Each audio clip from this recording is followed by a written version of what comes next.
LaShaundra Barnes is a domestic abuse survivor, a mom of 3, and a podcaster on fire for Jesus. On her podcast, she shares the gospel with women who are looking to be empowered and encouraged that God is all they need.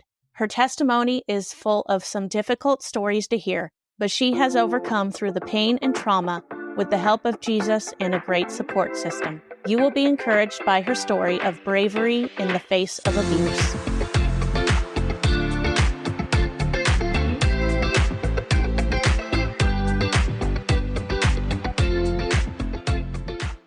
Be sure to share this episode with family and friends so they too can be blessed by the contents of this episode. Hey, LaShaundra, thank you so much for coming on the episode today. I really appreciate it. Thank you. Thank you so much for having me.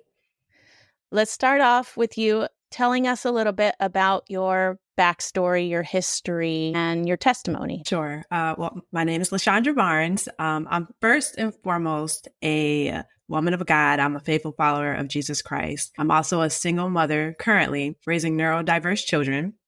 I'm as well a podcast host and producer. My podcast is called Her Desired Haven Podcast, and I am a domestic violence survivor. Just growing up, I was very reserved, was always kind of like quiet and to myself. I remember my childhood, my parents would argue a lot and fight a lot. My dad would drink a lot and just have early memories of them fighting, sometimes the family fighting. And I remember they got divorced when I was around middle school, like around 6th or 7th grade, I would say. And honestly, all I remember is when they got divorced, I was happy because it was like the fighting stopped. And just as a kid, like that's so traumatic to constantly have to experience things like that. So no, it sounds bad, but I was happy when they got divorced because like the fighting stopped and like he moved out and it was just, it seemed like it was over. At a very young age, I would say that I had a relationship with God because I was always praying. I wouldn't say that my family like constantly went to church every week, multiple times a week. It wasn't like that. Like we would go every now and then. I would go a lot with my mom and I don't know, went from me being confused, like as a kid to what they were talking about, me actually going to church and listening to what the pastor was saying and trying to understand it. And this was at a very young age. Over the years, I guess I just, from middle school, just continue to have that prayer life and continue to just pray God. I wouldn't necessarily hear him talk back to me or listen or anything, but I just knew that component was necessary. And from then on, like I just continued to have that relationship with him. That's great. It's always important in your youth, especially when you're going through a tough situation, to have something that you can believe in. And there's nothing better than believing in God. I grew up in a Christian home, so I also had parents who constantly were arguing and fighting. My parents didn't drink, but they had their other issues. But yeah, it was really hard to deal with as a child to be around that kind of environment. And my parents divorced when I was 12. I remember not really having the greatest relationship with my dad, so I was more than willing to go with my mom. But I can't imagine being in a situation to the point where you are glad to see them split up. So that must have been hard on you. And I'm sorry that you had to deal with that, especially in childhood. We should feel safe at home. And it's very sad that there's a lot of children nowadays who don't have that comfort, don't have that ability to feel safe in their homes. And I'm sorry that you had to go through that too. Yeah, thank you.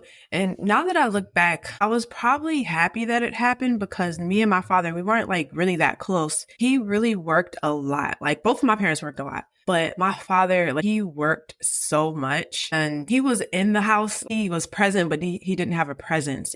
All the way up until middle school, he lived in the house, but I didn't have a relationship with him. We didn't have a bond. We didn't really spend time together. And so that's probably why it was easier for me to be like, okay, yes, like it's over. He's gone because I didn't have like any connection, even though he was living in the house.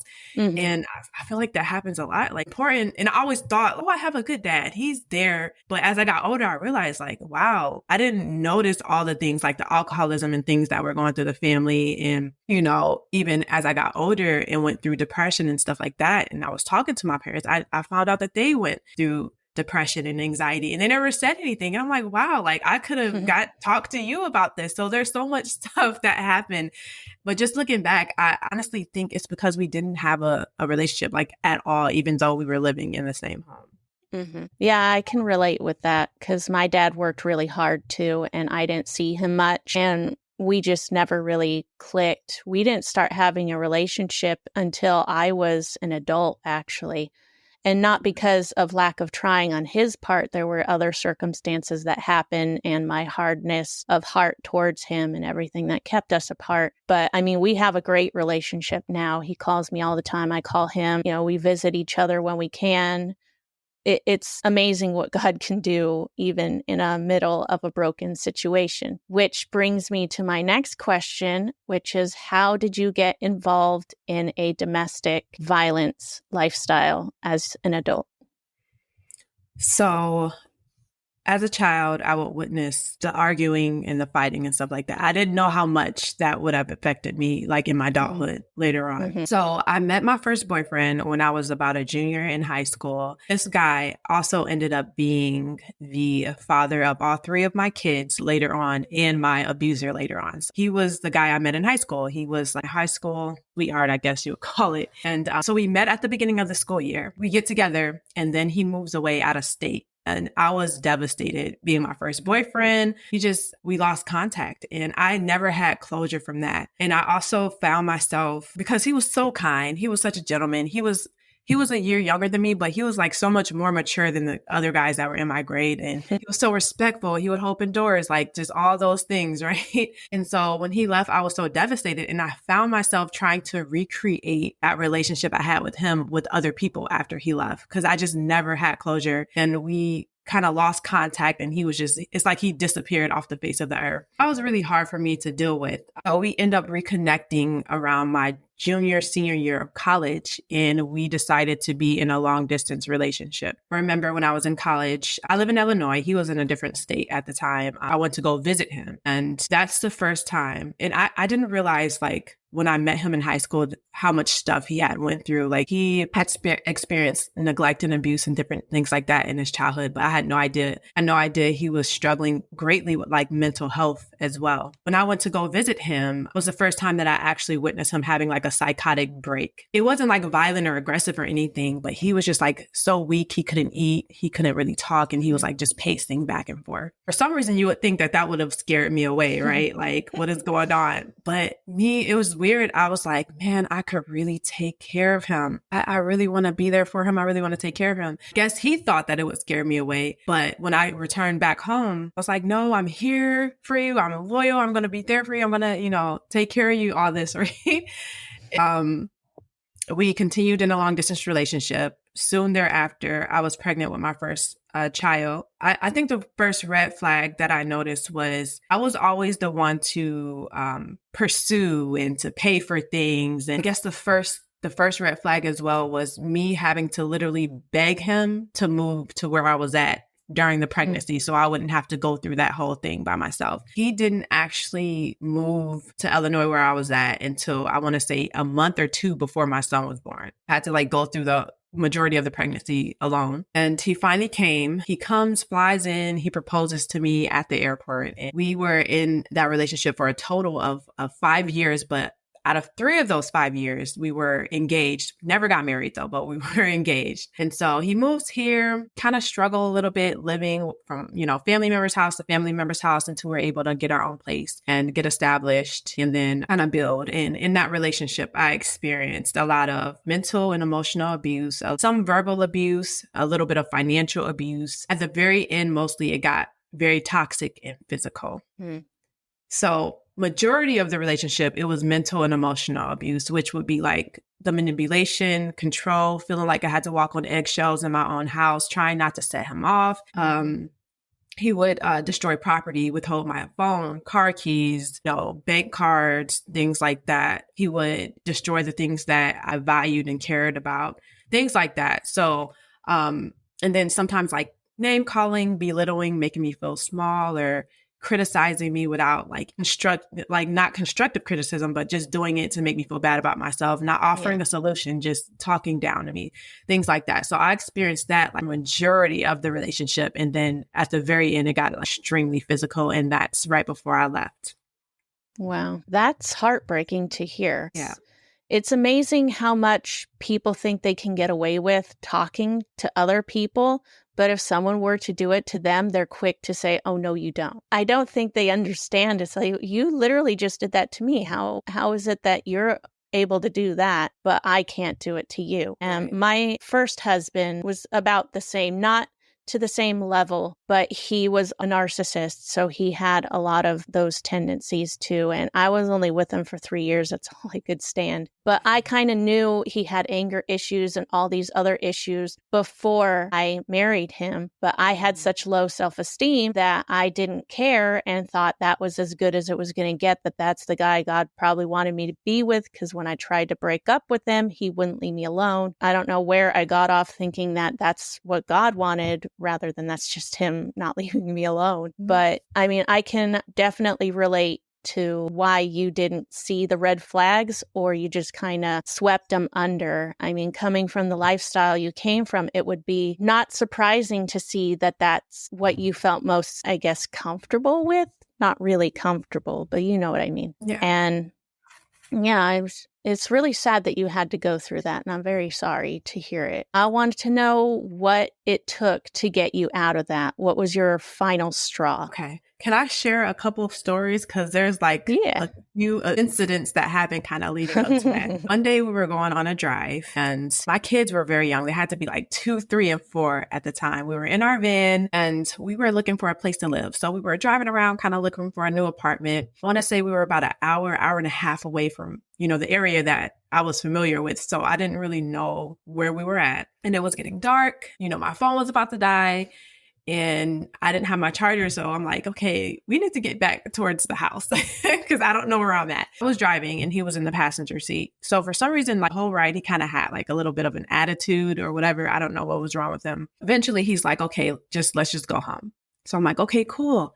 I look for a street to kind of turn around and make a right turn. And out of nowhere, he explodes and starts screaming and yelling. And he's like, where are you going? What are you doing? And he just starts to panic. And I'm like, are you okay? What's the problem? I'm turning around so we can go home. I believe I pulled over the car to the side of the road and we were like going back and forth arguing. And he slaps me across the face in front of the kids. That's like the first time like he really hit me. Well, I asked him, like, why did you do that? Why did you slap me? And he said, because you wouldn't shut up. And I just remember in that moment, like kind of lost. It was like the emotional and mental abuse was one thing. But when he finally hit me, it was like I lost all respect for him. That was like the last straw for me. I lost all respect for him in that moment. He's like, just let me drive. Just let me drive. And I'm like, okay, I shouldn't have done that. But I'm like, okay, let me just try to get home. I get in the passenger seat and he's in the driver's seat. And then we begin to drive home. We're arguing because at this point, I'm just so upset that he did that. And I'm just tired of him at this point. And so I want to say like maybe once or twice he pulls over the car and tells me to get out of the car. I'm going to fight you like a man. He pulls over the car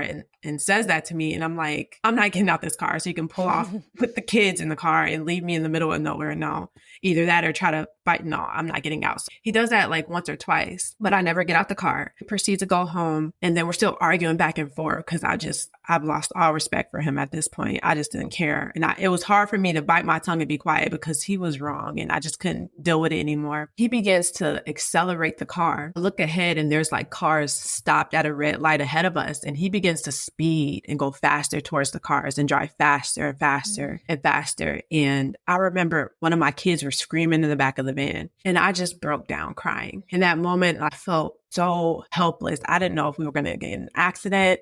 He was like speeding and saying, you're making me crazy. You're making me crazy. And I thought we were going to die. I didn't know what was going to happen, but I just was sobbing and I just broke down crying. In that moment, I felt helpless. But what made me feel worse was like my kids were in the back of the car and I couldn't do anything to protect them in that moment. Mm-hmm.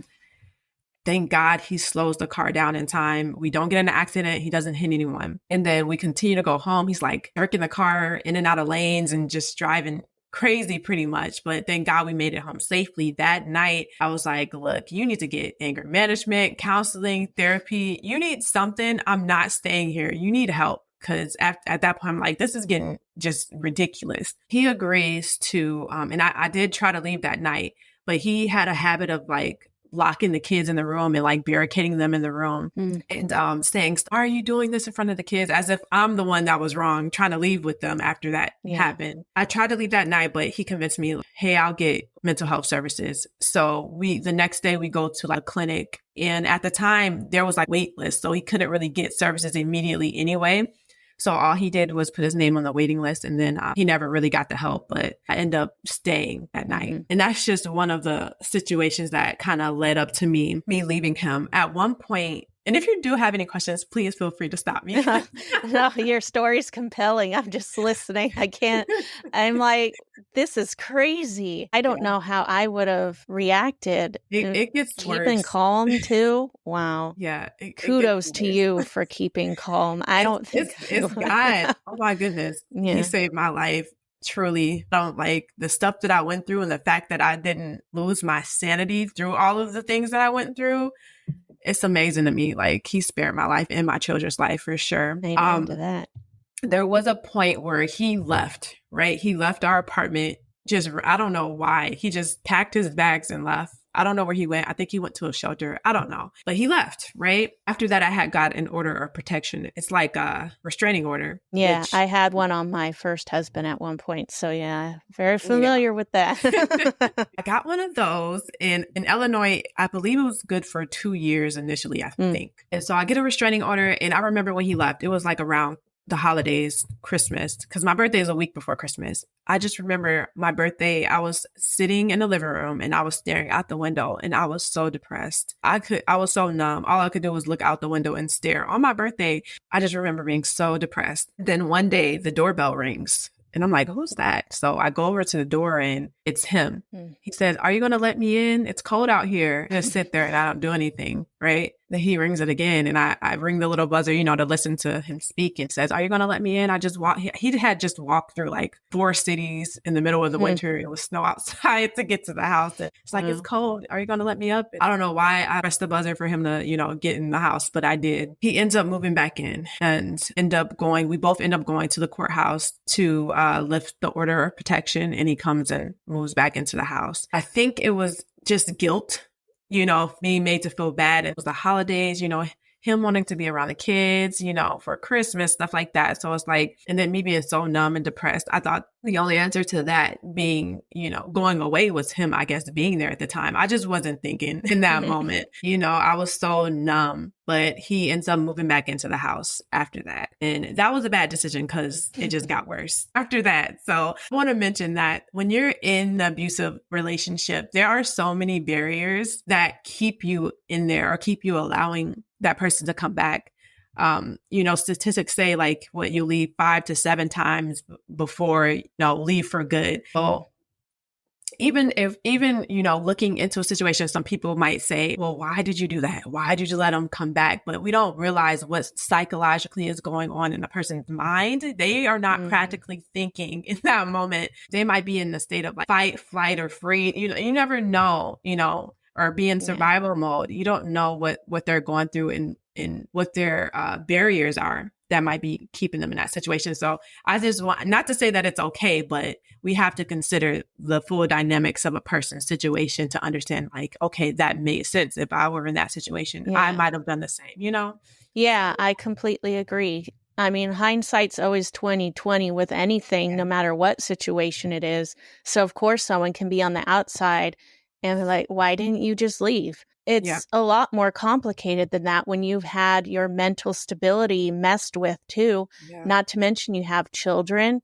These are all factors. And if you don't have a support system away from that, a lot of times when you're in an abusive situation, they try to alienate you so that they're all you have. Where are you going to go at that point if you don't have a support system outside of that? So I completely understand why it was difficult for you to let it go. And, sometimes you get blessed and you can leave pretty quick. Sometimes you can't. And nobody should be judging anyone in that situation, especially if they haven't been in that situation. It's something you have to go through, and then you'll really be able to understand. So I'm glad you mentioned that, because it is true. There's a lot of people out there who will just, criticize the person who's in the abuse without really understanding their side of the story. Of course, the situation's terrible. They want to get out, But maybe there's a reason they can't. You have to take a step back sometimes and look at it from their perspective and figure out why they aren't leaving. Not because they want to stay, but maybe they just can't. So thank you for bringing that up. That's absolutely right. When did you surrender your life to God and just let him take over? Was it after you guys finally split up, or was it during all of this before you guys actually split up? I would say it was after. Like, I already had a relationship, but like I said, was just praying, and I wasn't really listening to God. I was ignoring the red flags. I wasn't, fully surrendered. So I definitely would say after he left is when I chose to fully go all in and surrender my life completely to Christ. But leading up to that, I call this part of my story like the grocery store. If I can share, is that okay? Mm-hmm. Okay, so this part of my story, I was actually afraid to tell. I didn't share it until just last year. And this relationship and all the stuff happened, the abuse happened back in 2016, 2017. I had held on to that for almost 7 years. This part of my story I'm about to share. One day we go to the grocery store, and for some reason, I was very anxious that day. I didn't really want to be around people. I kind of wanted to quickly get in with the kids and get out. But for some reason, he was in the store, running up and down the aisles with the kids, screaming, yelling, being loud, and drawing so much attention to us. And I'm like, hey, can you guys just relax, calm down? Because I didn't want attention. I felt super anxious. I didn't want to be around people, and I just wanted to get in and get out. For some reason, when I was walking in the store, I felt like everybody was looking at me like I was crazy for some reason. I was like, why is everybody looking at me like I'm crazy? Like, literally like I'm crazy. Like, I never told him this or said anything to him. So we get home, and he's on the couch in the living room. I'm confronting him about his behavior in the store. I'm like, why were you yelling and screaming and acting like crazy in the store with the kids? I didn't feel like myself. I needed you to calm down. Why did you just respect my wishes and just relax so we can go? So I remember he had a headache, and he wanted me to give him some ibuprofen. So I went to the kitchen, grabbed it. I gave him the pills. And then he said to me and the kids were having fun in the store. He said, everyone was looking at you like you were crazy. In that moment, I kind of just snapped. I felt like I blacked out.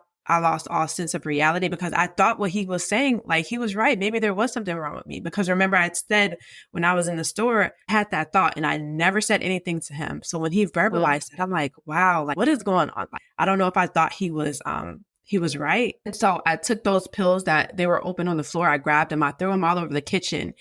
And in this point, I still can't even fully remember if I was either imagining myself put the pills in my mouth or if I was actually doing it. But I know that I was just like hysterically crying. I was hysterically crying and about to attempt suicide that moment, because he made me feel like I was so crazy. The ambulance was called, and they came and checked me out. I picked up all the pills, put them back in the bottle, and I remember sitting on the front stairs in front of the apartment building. Come and check me out, and I agreed to go with them to the emergency room. So, they called it a suicidal gesture, suicidal attempt or whatever. No, like, I didn't swallow anything. Like, they didn't have to pump my stomach or anything. So no, I didn't swallow anything, but I literally in that moment lost sense of reality. It's even hard to this day to remember what was happening, but I know that I was crying, and I was either imagining putting a bunch of pills in my mouth or I was about to do it. I kind of blacked out. Go to the emergency room. They check me out. About an hour, I would say, comes with the kids to the emergency room. He tells me, this is our business. Don't tell your family about this. He said, this is us. This is us. Don't tell them about this. And I didn't. I never really told anyone until last year, including my family, that had happened. I don't know why, but he convinced me, not to. And so I leave the emergency room with a referral for intensive therapy. They sent me to a 6-week program. And the program was 4 days a week. You stay there 4 hours a day. You eat lunch there, and you just go to groups all day. That really helped me. But the interesting thing was, the whole time I was in that program, I never once mentioned him, because he was still living in the house with me. I never mentioned him or anything that I was going through with the domestic violence until the very last day, because that day I had to go and get another order of protection against him because he physically attacked me. Before he physically attacked me, I remember I had wanted to go to the grocery store to get groceries for the kids. I had to walk because he totaled our car a couple of days prior. So I had to walk to the store and I wanted to go get groceries before the older two kids came home. And my youngest son, I remember he was 2 years old. He was asleep on the living room couch. So I kept on telling him, hey, can you give me my card? Because he would withhold like my card, my phone and stuff. I said, can you give me the card? I need to go to the store, get foods before the kids come home so they can have something to eat. He was sitting in this chair in the kitchen, just like ignoring me. He wouldn't give it to me. I took it up on myself. I probably shouldn't have, but I just tried to reach into his pocket just so I can grab the card. And he slaps my hand away. We began to physically fight from the kitchen to the living room. And we both fall on the floor. He ends up on top of me and I'm face down in the floor. He puts me in a headlock and is squeezing tight and making these gestures as if he wanted to snap my neck. Mind you, my 2-year-old was right there, right by us, asleep on the couch. We were on the floor. I'm trying to reach up. My face is like in the floor. I'm trying to reach up to fight him off, but I can't. In that moment, I feel like life was slipping away. Can't breathe. Can you just get up off me? Like, I cannot breathe. It's like, are you going to leave me alone? Are you going to leave me alone? And I'm like, yes, just get off of me. I remember when we got up from that my 2-year-old son was just staring at us, looking at us. He was asleep, but he was awake now. And he was watching everything that his father was doing. He wasn't crying or anything. He was just looking at us. And he was too, like psychologically that did something to him as well. Police were called. There was a male cop and a female cop. The male cop was kind of off talking to him. The female cop was like, hey, you want us to take him to jail? What do you want us to do?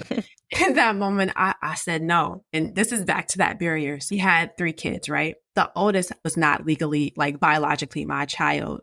She had issues with her bio mom and that's why she came to live with us. I was overthinking in the moment and I was like, man, if he goes to jail, I can't legally do anything for her. I can't protect her and did not want her to go to foster care. I told them, no, don't arrest him. I just want my card. I'm going to the store with my son. So the police leave. I go to the store, come back home. And that same night, the police were called again. He wouldn't allow me to get my phone to call the police. So I go to the neighbors to call. And I was going to go to a shelter, but the police end up taking us to a family member's house. And that's the day that I left for good and never went back.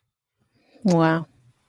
Yeah. Well, I'm very glad that you were finally able to break free and that you found Christ, that he's been helping you. I've listened to your podcast. I love how strong it is in the short amount of time that you do it. I mean, they're short episodes, but you get so much wisdom into those. I think it's because you've been through so much. And I love listening to your podcast.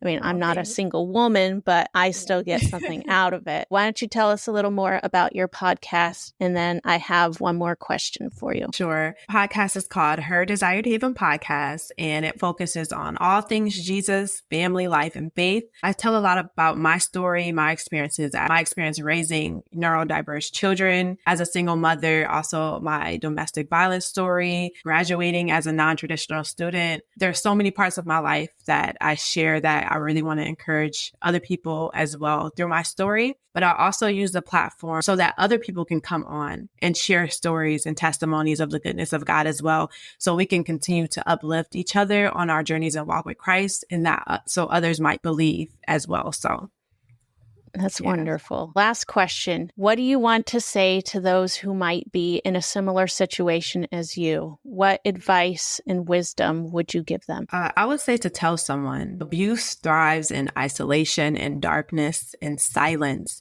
Tell someone, whether it be a trusted friend, family member, pastor, teacher, a counselor, psychiatrist, therapist. Tell someone, because you should never have to endure that pain and suffering alone. Yeah, I agree. Thank you so much, LaShaundra, for coming on and sharing your story. I'm very glad that you were able to escape that lifestyle, that you and your 3 children are healthy and thriving. I wish success for your podcast and for everyone who listens to it, because they're going to be blessed through what you have to say, because you have so much wisdom and love for God. I'm excited to see where your podcast goes. Thank you so much. Thank you for coming on today. Friends, before we close, did something in today's episode resonate with you?